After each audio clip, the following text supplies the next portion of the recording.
People have actually said that you perhaps use violence too much. I like violence. I love violence. I hate the weak person who go to art and say, oh, that hurt me, that image. Why to make pictures for that person? They are blind.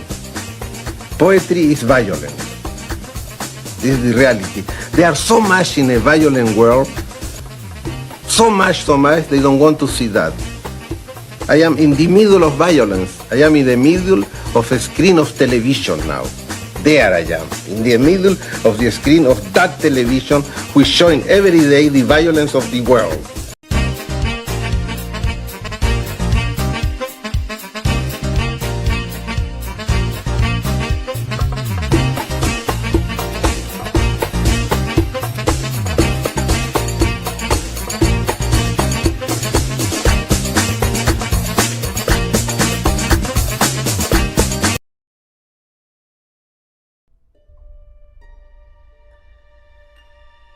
Suis-je mon âme ou je suis mon masque? Ceux qui se sentent être leur visage vivent identifiés à un ego artificiel créé par la famille, la société et la culture. Ceux qui vivent au-delà de leur visage sont des êtres qui ont éveillé leur conscience et accepté qu'ils sont avant toute une âme. Quel était le visage de Jésus-Christ? Personne ne sait. Les peintres de l'islam représentent le prophète Mohammed avec un voile caché à son visage. Quand mon maître Ejo Takata m'a posé cette énigme sacrée, quel était ton visage avant ta naissance? Je l'ai esquivé en répondant « Je ne sais pas.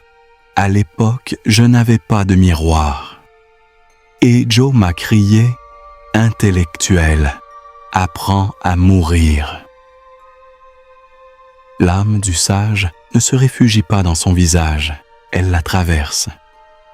Il n'agit pas en son nom, mais en celui du mystère suprême, créateur de l'univers. Ceux qui s'identifient à leur visage agissent en imposant leurs manières ordinaires, leur avidité, leur égoïsme, leurs préjugés. Chaque visage est semblable à une rivière. Il avance sans relâche vers la vieillesse.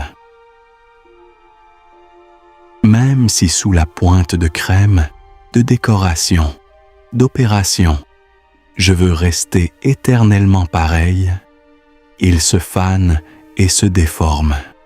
C'est un masque avec des yeux qui ne savent que regarder ce qu'ils appellent dehors, sans savoir se retourner vers leur abîme intime.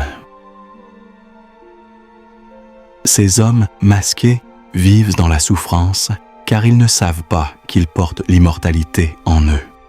Ce sont des masques qui imitent être satisfaits, qui montrent fièrement leur apparence.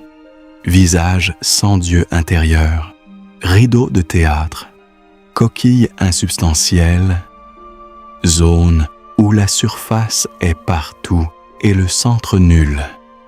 Lorsque notre esprit se matérialise, notre corps se spiritualise, perd son visage.